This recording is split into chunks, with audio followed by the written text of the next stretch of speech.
coração e diz: te amo, Jesus, e não há para mim outro igual a ti. Liga a tua voz e diga: te amo, Jesus. Te amo, Jesus, e não há para mim outro igual a ti. Só mais uma vez: eu te amo, Jesus. Declare isso. Te amo.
deixou a morada celestial para pagar um preço pela minha e pela sua vida.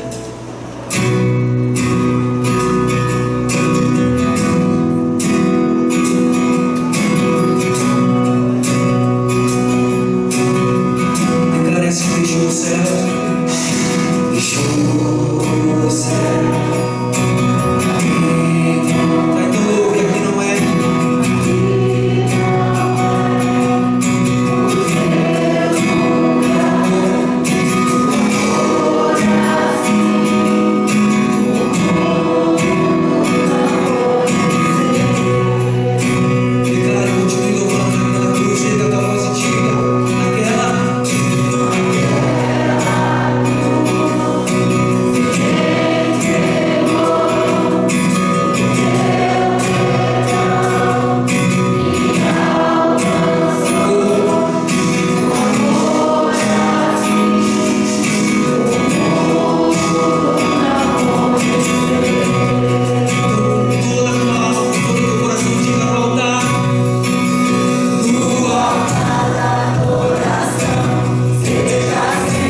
abrir a palavra de Deus no livro de Esdras, capítulo 2, somente o verso 1. Depois iremos ler o verso 68 e 70. Amém? Esdras, capítulo 2, verso 1. Depois o verso 68 e 70. Diz assim a palavra de Deus: estes são os filhos da província que voltaram do cativeiro, do meio dos exilados, que Nabucodonosor, rei da Babilônia, tinha levado para lá. Eles voltaram para Jerusalém, para Judá, cada um para a sua cidade. Verso 68. Alguns dos chefes de família, ao chegarem à casa do Senhor em Jerusalém, deram ofertas voluntárias para a casa de Deus, para restaurarem o seu antigo lugar. Segundo os seus recursos, deram para o tesouro da obra 0,5 tonelada de ouro, 3 toneladas de prata e 100 vestes sacerdotais. A igreja lê o 70,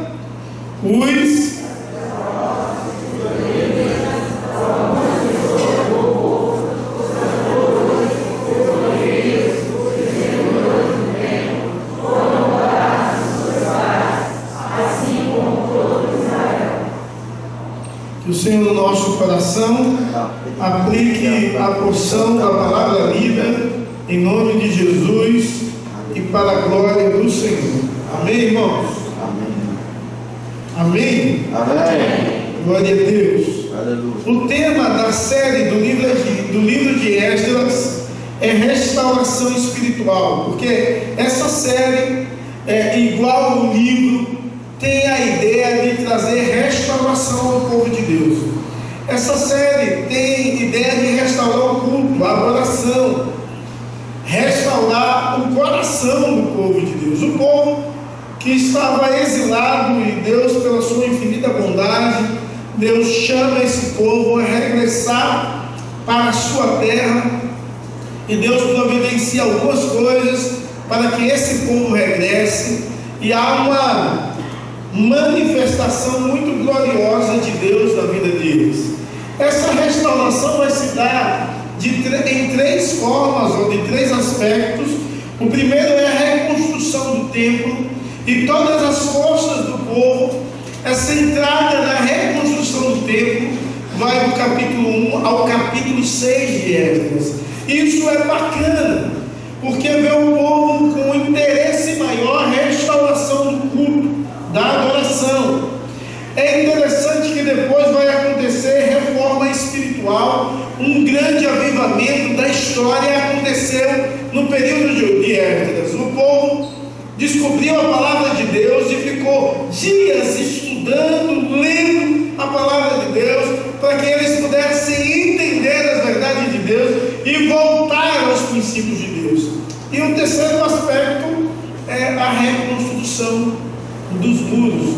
Eles aí vão trabalhar para que os muros sejam reconstruídos e a cidade fique fortificada. E isso também é um benefício para o povo daquela cidade.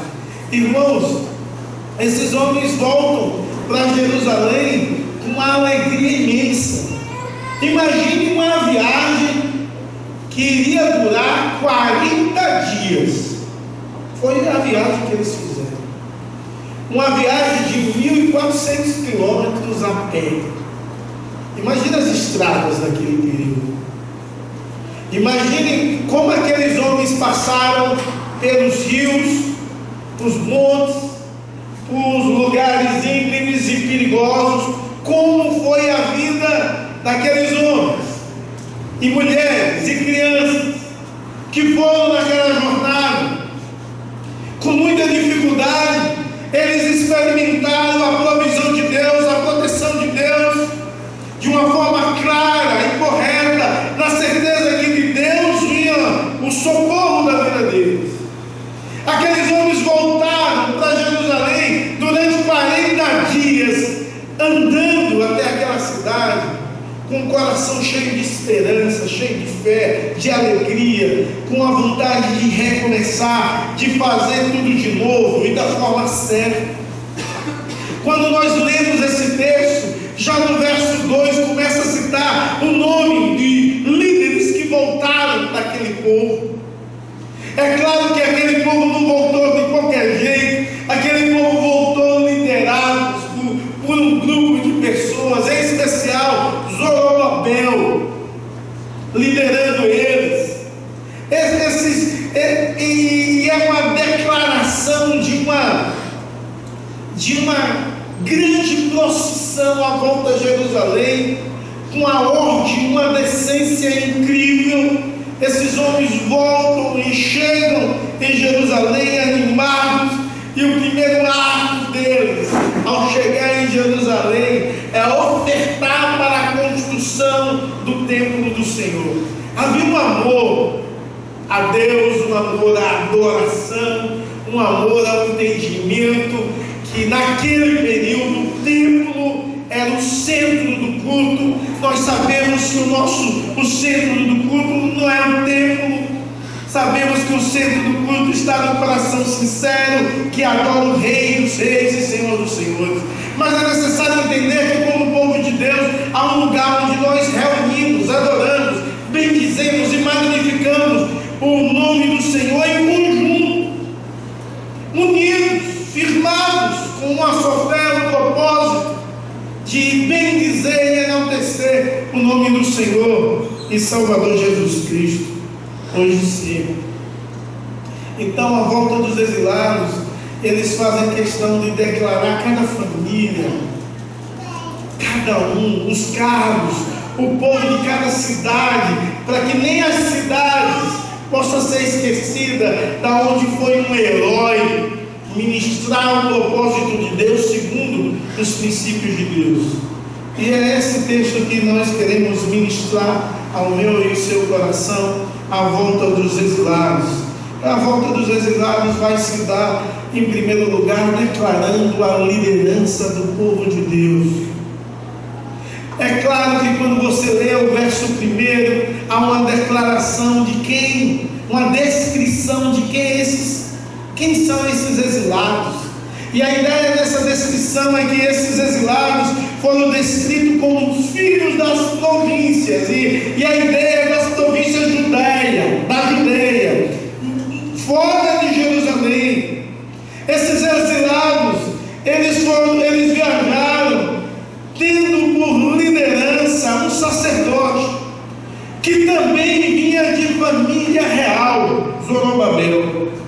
Esse homem era um homem que deveria dar continuidade à geração de Davi, porque dessa geração ia sair o Messias, e esse homem, de forma extraordinária, ele era descendente direto de Davi. Isso demonstra que a ação de Deus estava na reconstrução do povo, na liderança de um novo rei, da nação e geração davídica, porque Deus tinha uma promessa muito grande.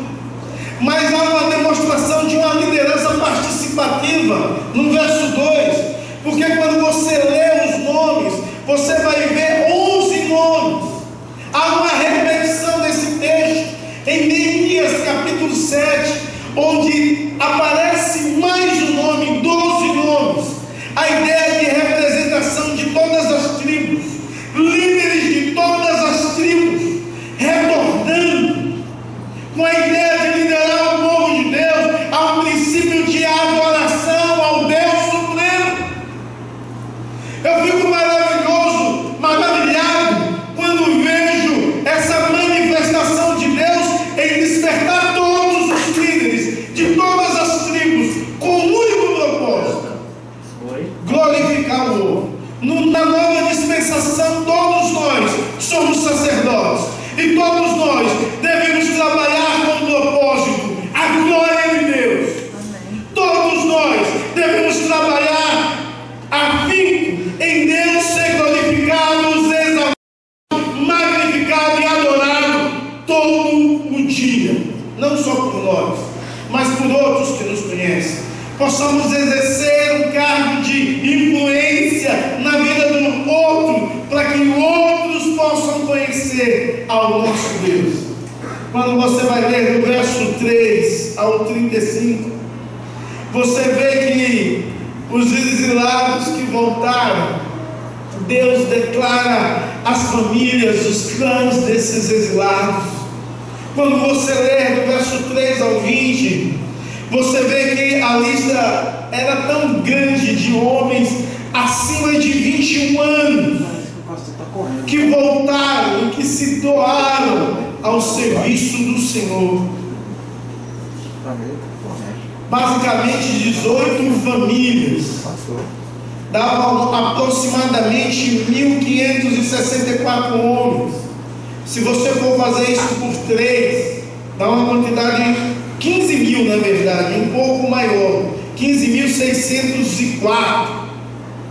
Mas você, do verso 21 ao 35, você vai ver que houve voluntários de 21 cidades, que davam em torno de 8.540. Cidades foram citadas, 21 cidades, da onde saíram um povo com uma vontade, com um desejo, a quem Deus despertou o coração de adorar, de bendizer e magnificar o Senhor e Salvador. E nós ficamos felizes quando vemos essas coisas, mas quando lemos esses nomes parece algo tão enfadonho. Foi tal, alguns nomes estranhos que eu não vou te recomendar que você bote no seu filho. Nomes complicados, citados. Há pessoas que leem a Bíblia que não é genealogia, mas aqui é uma citação de homens que retornaram com o propósito e suas famílias de restaurar o culto, o templo. Deus entende que cada indivíduo tem o seu valor, e Ele então valoriza o nome dessas pessoas e dessas cidades, para que haja um memorial, uma ideia. Ali houve uma geração que fez a diferença na reconstrução do templo. Na reconstrução do templo dessa igreja, há uma geração que faz diferença. Quando alguém construiu essa igreja como as demais presbiterianas, o povo esquece os nomes. Sabe por quê? Porque escreve uma ata, cava um buraco na pedra fundamental, bota uma Bíblia e bota o nome do povo lá e enterra. Em quase todas as igrejas presbiterianas é assim. Aqui foi assim também, é lá na frente. Estão lá enterrados os nomes dos guerreiros, lutadores que iniciaram o trabalho dessa igreja. E alguns deles são esquecidos, mas não por Deus. O que você tem feito, eu como um pastor, eu posso até não reconhecer o seu trabalho, porque eu sou falho. Mas o que você tem feito na casa e na obra de Deus, Deus reconhece. E o importante é que Deus reconhece. O importante não é você ser visto, o importante é Deus ser glorificado. Mas Deus escreve o nome de cada um desses, porque esses homens têm valor e Deus gosta de escrever nome. Em Apocalipse, quando nós lemos, diz que Deus escreve o nosso nome aonde? No livro da vida. Há um negócio interessante, um Deus que valoriza, e Ele escreve o nosso nome no livro da vida, porque Deus não se esquece de ninguém. E eu posso esquecer de algumas pessoas, mas Deus não. No período áureo do Caio Fábio, ele contou uma ilustração que ele estava pregando no Rio de Janeiro em uma conferência. E ele disse que quando saiu, todo mundo queria falar com ele. E ele dava a mão a uma a outra, e ele não tinha percebido que tinha uma criança o tempo todo com a mão estendida atrás dele, querendo que ele pegasse na mão. E nessa história, quando ele contava, ele dizia assim: eu, por algum momento esqueci daquela criança. Mas Deus nunca esqueceu de mim, e Deus nunca se esqueceu de mim. Deus te conhece, você é importante, você tem um valor, e Ele não se esquece de você. Deus faz esses homens ser registrados os nomes deles, para que eles pudessem compreender que eles eram importantes, que eles tinham valor, e que Deus, apesar de chamá-los e despertar o desejo de servi-lo, Deus não esquecia deles. É interessante que os exilados, a volta dos exilados, não é só marcada pelas famílias e pelos clãs, quando declara a cidade, mas é marcado também pela linhagem sacerdotal. Os sacerdotes, os levitas, eram de grande importância para a nação, e para aquele momento muito especial, porque era um momento de restauração do culto. Irmãos, eles poderiam fazer, quando chegarem em Jerusalém, qualquer coisa, 40 dias de caminhada. Sinceramente, o que dá primeiro vontade de fazer? Para não ser, ninguém aqui andou 40 dias, mas quando você anda bem, trabalha muito e cansa muito, o que dá vontade de fazer? Chega em casa, dormir. Isso é todo mundo. Dormir. Todo mundo. Talvez um ou outro bem ativista, e não me dá vontade de ir para casa depois de um dia de trabalho. É difícil, né, Paulo? Complicado. Mas a vontade é dormir. É dormir. Esses caras, por liderança dos levitas, eles não decidem dormir. Eles decidem fazer o primeiro ato de adoração naquele lugar. O primeiro ato de adoração ali é cidade, não é com louvor, é com ofertas a Deus, porque o templo precisa ser erguido, e precisa de dinheiro para erguer o templo. Então eles ofertam, há uma alegria imensa em ofertar, e Deus vai declarando, a partir do verso 36, que estavam ali os sacerdotes, os levitas, os cantores, os filhos dos cordeiros, 42, 41 cantores, 40 levitas, 43 os servidores do templo. Todos esses estavam ali com o único propósito: restauração.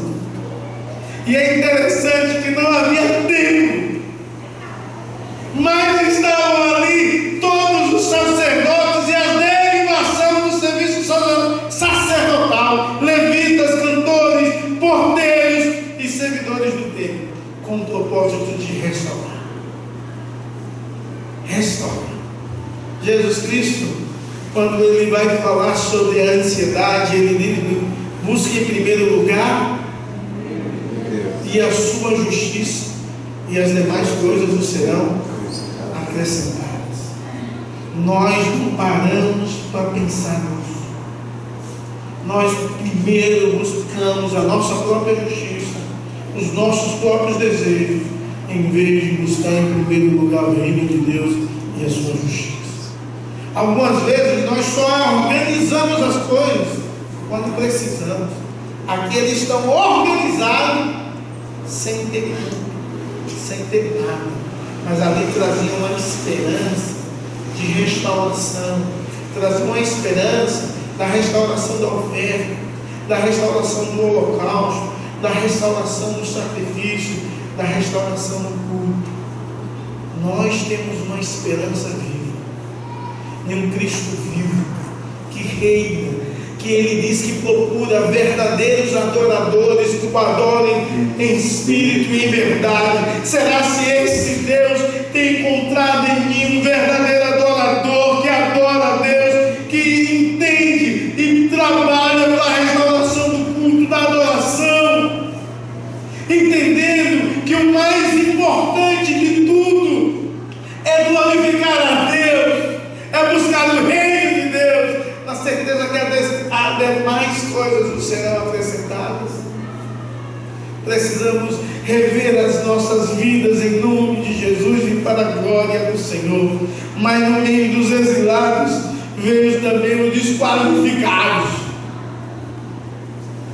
E quando eu enviei para a minha corretora ortográfica a mensagem, que é viva, ela diz desqualificados. Como esse negócio aí, desqualificados?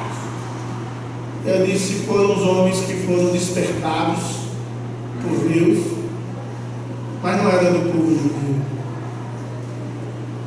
Então eles não podiam voltar para aquele povo e ter os mesmos benefícios do povo judeu. Eu tive um amigo lá em Minas Gerais, entre tantos que desejam morar nos Estados Unidos, porque é mineiro, gosta de queijo e dos Estados Unidos, e de falar trembó. Essas três coisas. Então, o mineiro, meu amigo, falar em Estados Unidos, ele brilha os olhos. E o cara queria morar nos Estados Unidos, mas como? Se falasse que era de governador Valadares, nem visto de rico passava. Imagine o cara que pobre. E aí ele descobriu que ele tinha era descendente de italiano. Ele disse: eu vou procurar. E aí juntou uma grana, pagou um advogado para procurar na Itália os descendentes dele, tal, da onde ele vinha, de qual província daquele lugar, para poder tirar a nacionalidade italiana, para depois viajar para os Estados Unidos. Esse era o desejo.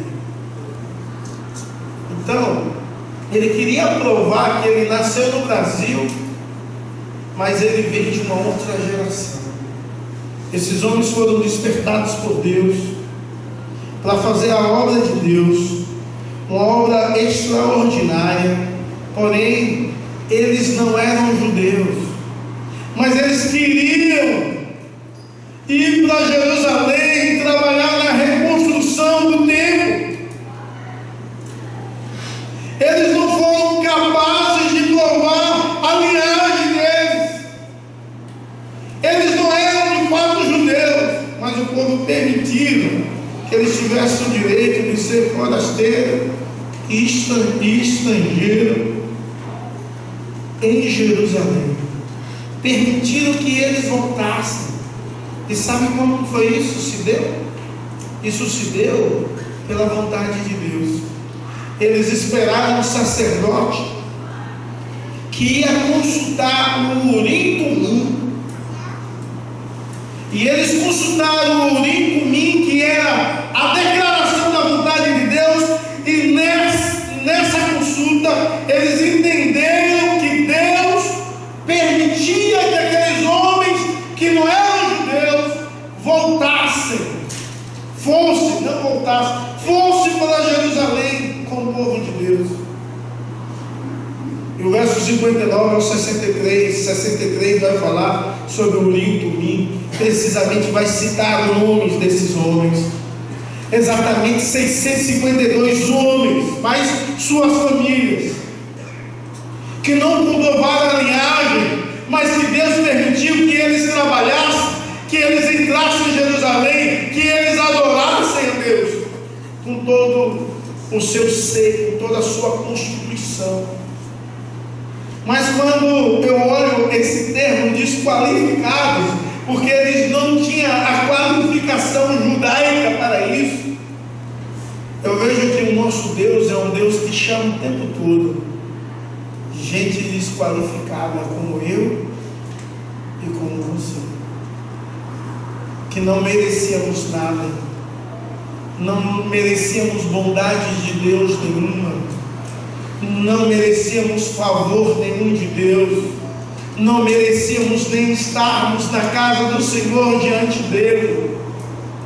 Mas Deus, Ele permite, Ele chama esses desqualificados para fazer uma grande obra, ou para fazer parte de um grande povo. Deus, por ser rejeitado muitas vezes pelo seu povo judeu, Ele chama os gentios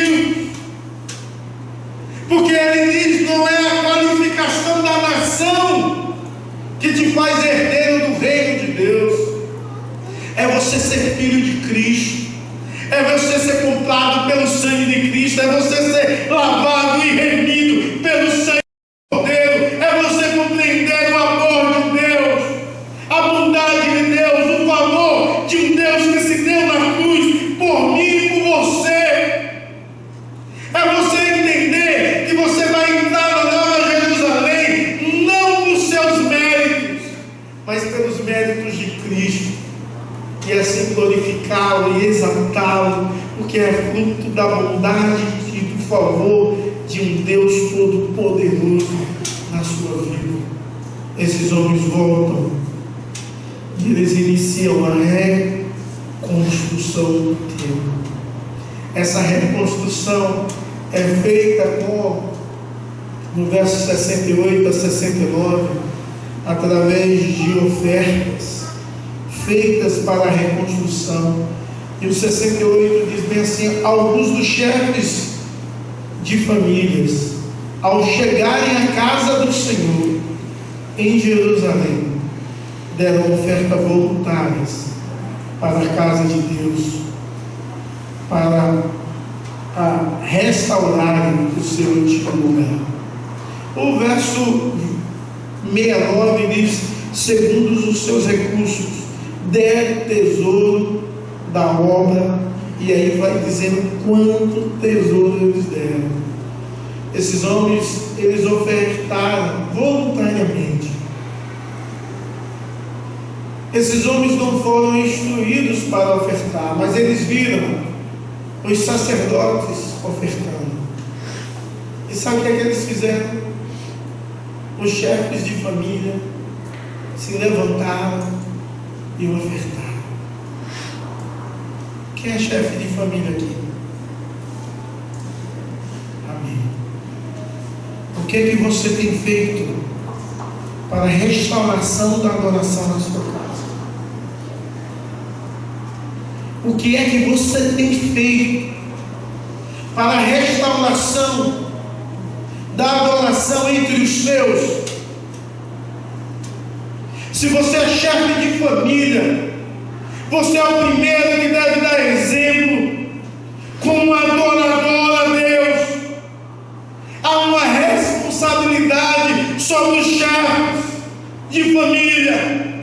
Entende que os seus filhos, você tem que ser exemplo no procedimento, no amor e na palavra, assim como a palavra de Deus no Novo Testamento aconselha aos presbíteros, porque todos os chefes de família são sacerdotes e tem que dar o exemplo.